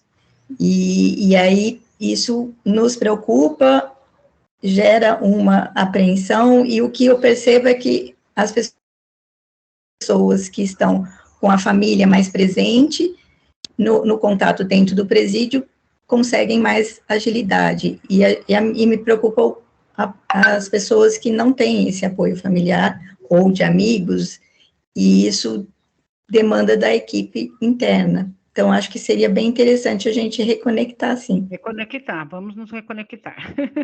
Tá ótimo. Te procuro, tá? Tá, com certeza. Já vou levar isso para lá, para o CRT também. Obrigada. Alessandra, pode falar. Bom dia, Fabíola. Primeiro, eu queria agradecer. Essa apresentação foi impecável. Muito obrigada. A gente realmente precisa disso, por mais que eu já tenha feito parte do outro conselho, as coisas mudam, que bom, né? Que as coisas mudam. E isso é fundamental para que a gente saiba como agir em determinadas situações e que a gente realmente entenda esse processo. E a minha contribuição também, como médica veterinária que sou, quando você falou da depilação a laser, de ser uma exigência médica, na verdade, isso é para qualquer um, né? A gente, nenhuma cirurgia é possível ser feita com pelos. Inclusive, a gente chama de tricotomia, né? Quando isso é para os bichinhos e é para o ser humano. Então, assim, aí, a gente tem uma pauta aí para construir dentro do Sistema Único de Saúde. Que bom! Isso nunca realmente tinha me passado pela cabeça, embora eu tenha esse entendimento de médica que sou, né? Então, é interessante. Então é isso, e eu gostaria de saber se essa apresentação a gente pode ter acesso, que é muito legal. Se você puder compartilhar conosco, seria ótimo. E é isso, e mais uma vez, muito obrigada, porque conhecimento nunca é demais, e você fala com tranquilidade, bem calma, e isso é legal, porque a gente consegue entender perfeitamente. Muito obrigada, é isso. Obrigada, Alessandra. Não, a apresentação eu falei, vai ficar, vocês podem usar, pode mexer, pode... são dados públicos, eu costumo falar, quando eu faço as apresentações, o povo fala, ai, mas eu posso, por esse... Gente, isso é dado público, eu só organizei, né? Mas é dado público. Vocês podem usar, podem divulgar, são dados... eu vou disponibilizar assim que acabar a reunião, eu passo para a Valéria e a Valéria passa para o grupo, tá? Tá bom, Fabíola, obrigada. Aí a Bruniele, tem bastante trabalho, hein, Bru? Aí, ó, pega essa apresentação e vai. Obrigada, gente. Agora, Adriano, por favor. Olá, pessoal, para quem ainda não cumprimentei depois que acabou chegando. Fabíola, desculpa até estou sem câmera, tá, pessoal? Onde eu estou aqui não está disponível, mas vocês estão me ouvindo bem? Sim. Ah, tá bom. Fabíola, uma dúvida até na sua apresentação, pode ser até que você tenha falado e eu não consegui entender. A questão dos critérios que você apresentou, eles são para fila ou é para cirurgia? Então, querem, por exemplo, uma pessoa no caso, um homem trans com MC acima de 27, ele já pode entrar na fila ou ele só pode entrar na fila depois? Acho que até para ajudar a gente a orientar melhor se são critérios de fila ou critérios para a própria cirurgia em si, né? Porque já que o acompanhamento ele tem a questão dos 2 anos, né, de acompanhamento mínimo, então eu fiquei. E aí já emendando assim, aquelas pessoas que não conseguem fazer a cirurgia, como que fica o fluxo? Ela volta ao final da fila ou ela já é a próxima pessoa de novo a ser chamada? E aí, por exemplo, será que uma pessoa que tem algum número X, se ela não conseguir, por exemplo, a epilação, tem algum critério dela se voltar para o final? Entender um pouquinho melhor. Como é a gestão. Isso. E pensando aí nessas portarias, né, que estão desatualizadas, no contexto de CIB, né, no Estado, é possível alguma atualização? Existe uma governabilidade da CIB para poder fazer portarias? Porque aí, pensando enquanto conselho, a gente pode fazer alguma recomendação para o nosso campo, né, que é estadual. Então, tem alguma governabilidade que você acha que a gente pode, enquanto conselho, até sugerir algumas adequações? Obrigada, Fabiola. Nada, Adriano. Então, eu vou falar um pouco da fila, tentar explicar, porque acho que não ficou... porque é um processo... Nós trabalhamos com 2 filas, tá? Uma fila, que é o que a gente chama de fila de interesse, e a outra fila, que é a fila cross.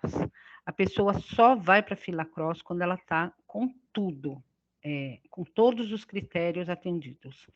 Então, ela fez os 2 anos de acompanhamento, tem o relatório, no caso do homem trans, tem o IMC abaixo de 27, o cirurgião fez a avaliação, ele está pronto, ele vai para a fila cross. Porque na fila cross ele não fica esperando muito tempo, tá? Ele só entra na fila cross quando ele já está pronto. O que acontece? Esta fila de interesse, que é uma fila anterior, que é essa fila, que inclusive é uma fila que a Defensoria Pública, por exemplo, e muitos movimentos sociais e organizações sociais questionam a transparência dessa fila, por conta disso mesmo, porque o CROSS é um sistema que, por exemplo, o Ministério Público, Defensoria Pública entram e conseguem consultar, tá? E essa que a gente lá, que faz a gestão, não tem lugar nenhum que pode consultar. O que pode é pedir, ir lá e pedir. Toda vez que vão lá e pedem, a gente passa a informação. O que acontece? Como tem esses critérios de prontidão para a cirurgia, acontece que não dá para seguir como é no cross, porque na fila cross ela é cronológica. Ela entrou na fila, ela vai ser a próxima a ser chamada. E na fila cross, sim. Se ela apresentar qualquer problema, ela vai para o fim da fila. lá na CROSS, tá? Na nossa, que a gente faz a gestão de interesse, não é assim. A pessoa chegou a época dela, ela fez os 2 anos, ela conseguiu. É que assim, quando tá chegando na hora de chegar na posição dela para entrar no CROSS, a gente já começa a trabalhar essa questão da depilação a laser, no caso das mulheres, ou no caso dos homens de ter que emagrecer e tal. Então, a gente já vai falando isso. Se quando chegar lá, a pessoa não conseguiu, ela não vai para o fim da fila. A gente passa a próxima, que dentro dessa fila de interesse tem prontidão para cirurgia, tá? E a pessoa continua lá, naquele lugar. Assim que ela conseguir, ela vai em primeiro lugar, entendeu? Então, é o que eu falei, são 4 critérios de formação da cirurgia, né? A questão da entrada, da data, a questão cronológica é um dos critérios. Não é o único que é levado em consideração por conta dessas outras questões que ele tem que apresentar. Na CROSS, né, no CROSS, lá, no sistema, é cronológico. Quando você coloca lá e a pessoa é chamada, a pessoa não vai, a pessoa volta para o fim da fila. Então, a gente só coloca no CROSS quem já está pronto para fazer a cirurgia, para não passar por esse processo de desgaste, que já é um processo desgastante por si só. Não sei se eu consegui responder, Adriano. Com relação à CIB, a gente tem algumas coisas que a gente pode fazer, né? E mesmo essa questão, por exemplo, da compra dos hormônios, isso também foi pactuado, né? Só que essa questão de portaria, de financiamento de serviço, isso não depende da CIB, isso depende da CIT, porque esse financiamento não é com recurso estadual, é com recurso do Fundo Nacional de Saúde, entendeu? Então, quem pode legislar sobre esse Fundo Nacional de Saúde é a CIT, né, que a gente chama, que é a Comissão Intergestora e Tripartite. Nesta CIT, neste espaço, é que nós estamos tendo problema. Porque um dos componentes que fazem parte desse, que é o nacional, né? Porque a CIB é Estado e Municípios e a CIT é União, Estados e Municípios. Um desses, né, que é a União, não está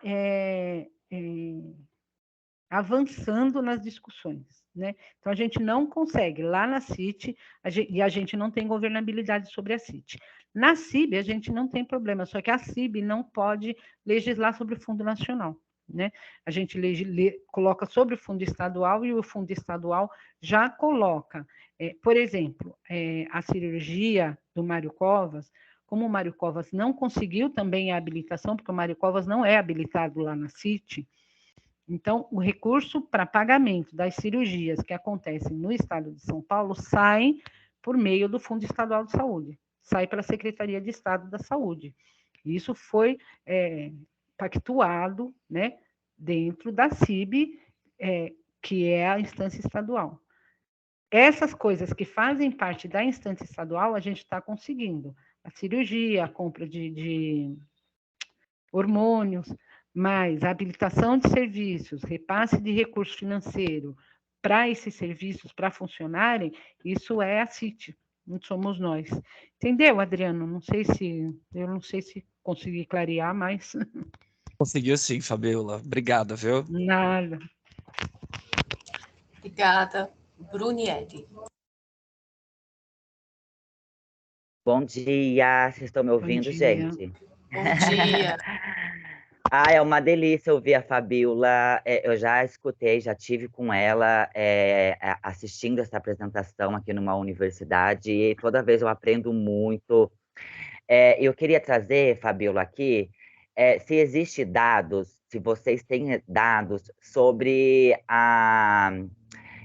sobre os malefícios da automedicação que essas pessoas estão fazendo pela falta do acesso a esse serviço, né? Então, por exemplo, as mulheres trans com trombose, com as complicações feitas pelo uso muito grande dos anticoncepcionais, usando como se fosse hormonização, né?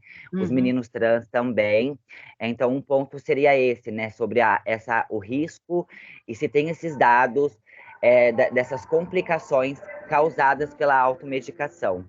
E a outra coisa sem ser da terapia hormonal, a saúde integral da população, por exemplo, os meninos trans que precisam de ginecologista, as mulheres trans também que têm as suas especificidades, e a gente tem um sistema que ele é de cisgênero, né? Porque o sistema existe serviços que é direcionados para determinado gênero. Então, por exemplo, quando essas pessoas elas fazem a sua retificação de nome e gênero, elas enfrentam muita dificuldade. Por exemplo, um homem trans que já retificou, tá lá que ele é um homem, tá lá o nome masculino, o gênero masculino, ele não consegue ter acesso a um serviço que é direcionado dentro do sistema para mulheres, né? Que no caso ginecologia, tem que fazer acompanhamento, tem exame de colo de útero, né? E tudo mais. As mulheres trans, que quando tem complicação nos testículos ou quando tem complicação na próstata, e não consegue esse atendimento depois de ser retificado, tem essa lacuna, né? Que o sistema não ele é binário, a gente tem um sistema que é binário, né? Então, como que a gente poderia fazer também para estar cutucando isso, né? Esse sistema para estar que ginecologista seja para mulheres cis e para homens trans, né? Tipo assim. Sim. Adorei essa pergunta. Obrigada pela colocação inicial, mas não é tudo isso não, viu? Eu sou um poço de incertezas. Mas foi legal essa pergunta, porque é uma das coisas que a gente tem dificuldade. Lá no comitê estadual, a gente fez um levantamento e nós temos hoje aproximadamente uns 380 procedimentos do SUS que são vinculados a sexo biológico. Ou seja, é uma chave do sistema que, se mudar o nome, não consegue acessar, né? Isso aliás, é ótimo que você levantou, ótimo mesmo, porque eu não tinha falado, e isso é uma questão que eu acho que esse conselho pode sim também auxiliar, porque o que acontece?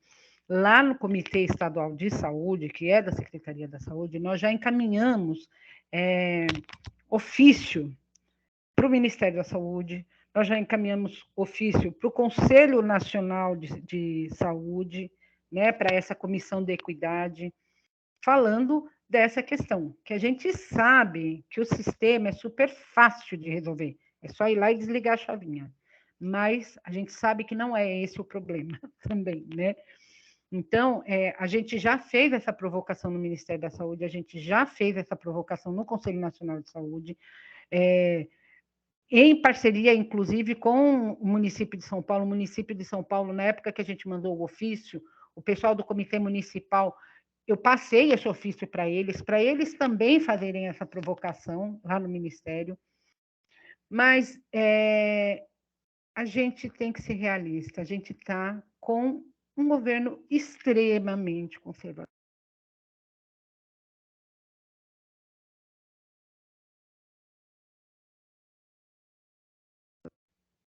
É muito difícil, né, de resolver essa questão. O que a gente faz com os municípios que estão implantando serviços conversem e façam articulação com seus laboratórios. Por quê? Porque o laboratório, por exemplo, lá no CRT, é uma coisa que chama faturamento do SUS, que você recebe pelo serviço. Nesses casos, fazer sem receber, entendeu? Isso não é uma conversa fácil de fazer, né? Porque as pessoas não querem fazer o procedimento, né? O laboratório, no caso, não quer fazer o procedimento sem receber. Quando é um laboratório público, fica mais fácil. Que nem lá em São José do Rio Preto, eles têm um laboratório da prefeitura. Então, todos esses exames são encaminhados para esse laboratório, porque lá eles fazem sem fazer o faturamento. Nos municípios que têm esse serviço próprio, fica mais fácil. Nos municípios que não têm, realmente é uma dificuldade e é uma barreira de acesso, que eu não tenho como te responder. O que eu acho é que a gente pode, sim, também, nesse espaço, fazer pressão no Ministério da Saúde para que isso seja revisto. Se bem que o STF já indicou que eles tinham 30 dias para fazer isso faz mais de um ano, e eles não fizeram ainda. Não sei se eles vão dar muita bola para nossa pressão, mas eu acho que a gente tem que pressionar sim, tá?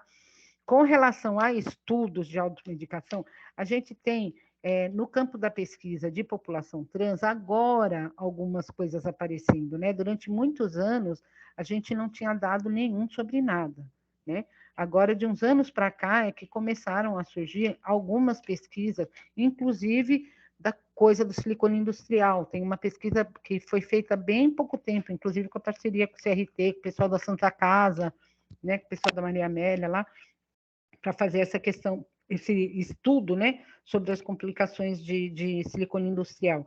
Então, assim, de cabeça eu não posso te dizer, mas eu posso procurar me informar sobre isso e depois passar para vocês. Quando a gente faz a capacitação com os municípios, a gente coloca essas questões, né? Tanto da questão do silicone industrial quanto da automedicação. A questão dos adolescentes está muito ligada a isso. Adolescente que não consegue fazer hormonização vai lá e compra, né?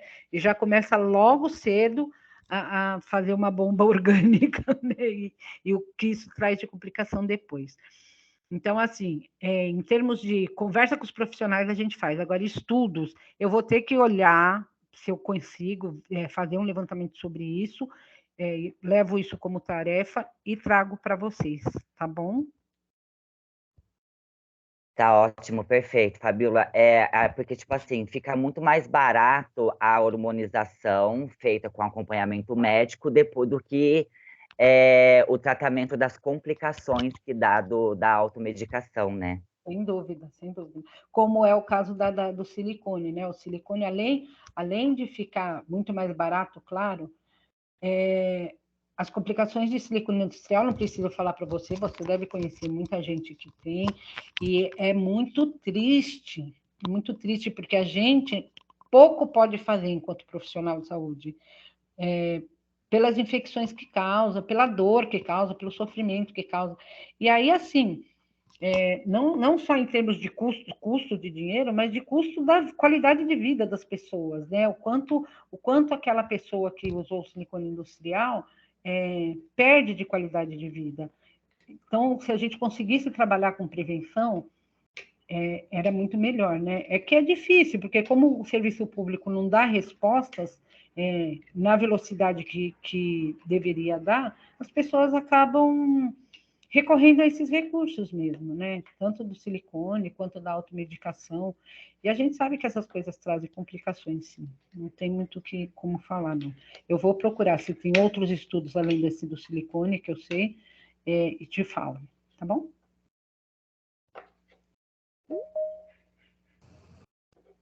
Obrigada. Nadira. Bom dia, gente. Obrigada, Valéria. Bom dia, Fabíola. Bom dia. Pela apresentação. Eu queria perguntar, em específico, em relação à população não binária, né? Uhum. Foi pauta até de algumas conversas, não dentro enfim, da ata, né, da última reunião, mas a gente estava discutindo porque realmente, inclusive eu acho que anda em paralelo, assim, com a maior consciência, né, da nossa juventude, né, a identificação enquanto pessoas não binárias, né? Uhum. Tem algum levantamento de como o atendimento é feito, quais são os desafios em relação ao atendimento, porque realmente é uma coisa nova, não só na área da saúde, né, o nome social também é algo que a gente tem discutido muito, pelo menos, né, enfim, a gente ainda está, pelo menos, né, dentro da minha força política organizada, né, a gente ainda está descobrindo como é que isso se dá para essa população, né. Uhum. Tem algum levantamento, ou você sabe dizer como é que foram as experiências de atendimento, principalmente? Obrigada. Então, como vocês viram lá naquele mapa, dentro do território do Estado, até hoje só uma pessoa se autodeclarou não binária, em todos esses serviços. Que eu nem lembro agora de onde que a gente até tem, porque a gente tem a questão dos hormônios e tem, depois eu posso até ver de onde que é. Lá no CRT, Nós temos, assim, algumas pessoas que se autodeclaram não binárias. E, para te falar a verdade, Nadira, lá no CRT, tá? Eu não posso falar pelos outros serviços, porque aí é uma discussão que a gente também tem que levar para os outros serviços, né? De como que isso tá. Mas lá no CRT, a gente não faz muita distinção no sentido de que a gente não tem um protocolo para atender. A pessoa, porque assim, lá no CRT, que é o que eu falei que distanciou um pouco a gente da USP, né, do HC, a gente a gente procura trabalhar a demanda que a pessoa traz, independente de qual é a autodeclaração dela de gênero, né? A gente procura trabalhar a demanda dela. Então, assim, o que ela quer? Ela quer processo de harmonização, ela quer processo de cirurgia, ela quer processo de orientação, o que ela quer? E aí a gente trabalha a partir dessa necessidade da pessoa. Então, essa questão das expressões de gênero e das que a gente nem usa muito identidade, mas das expressões de gênero mesmo, a gente não trabalha tão marcadinho, sabe? É isso que eu quero dizer, que assim, a gente não tem um protocolo específico para atender pessoas não binárias. A gente atende como a gente atende as pessoas binárias, os trans binários, né? Os trans masculinos, os trans femininos. A gente atende dentro do que traz de necessidade. Por exemplo, a gente atende, se você me perguntasse de intersexo, por exemplo, nós temos lá uns 2 ou 3 pacientes que são intersexos e que também entram nisso, entendeu? A gente não tem um protocolo específico de atendimento para essas pessoas. A gente atende dentro da necessidade que a pessoa apresenta, né? Não, como você mesmo falou, é uma coisa que ainda está em discussão, né? Que está aparecendo agora com mais força, que está ganhando visibilidade. Isso talvez ao longo do tempo mude. Hoje funciona assim, tá? Não existe um protocolo de atendimento específico. É atendido de acordo com a necessidade que apresenta. Se é harmonização, se é orientação, se é acompanhamento psicossocial, se é acompanhamento de outros agravos de saúde que nada tem a ver com a questão de gênero, enfim, vai ser atendido dentro da sua especificidade. Não sei se eu respondi, Nadira. Acho que sim. Obrigada. Obrigada.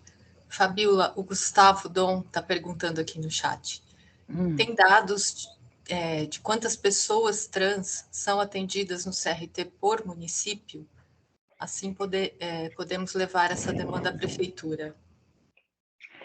Então, a gente até tem, só que talvez demore um pouquinho para eu conseguir, mas a gente tem sim as pessoas que são e de quais municípios são.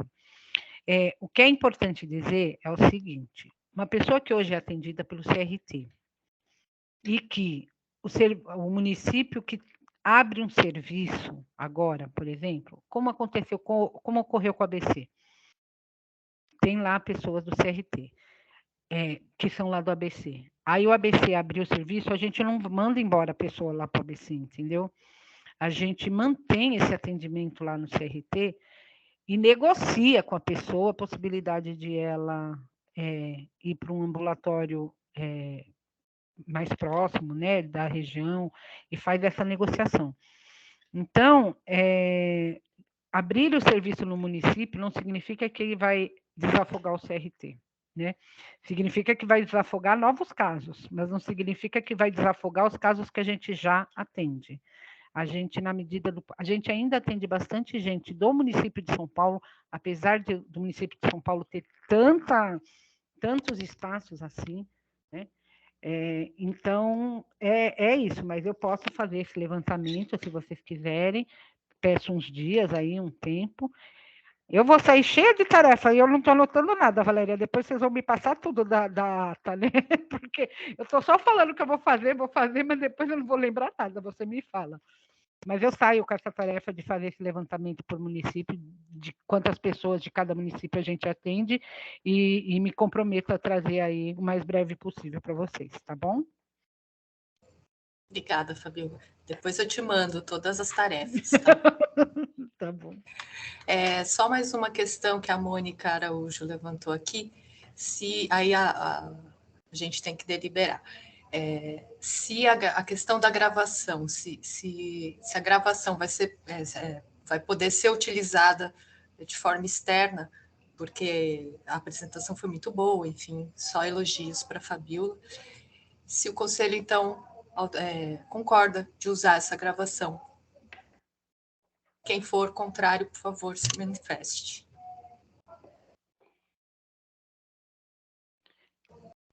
Eu posso falar uma coisa, Valéria? Claro. Para falar a verdade, assim, eu não acho, não tem nada demais, pode compartilhar, assim, teoricamente, eu estou colocando a minha posição, tá? Mas, não, eu, assim, e aí agora eu não estou falando do espaço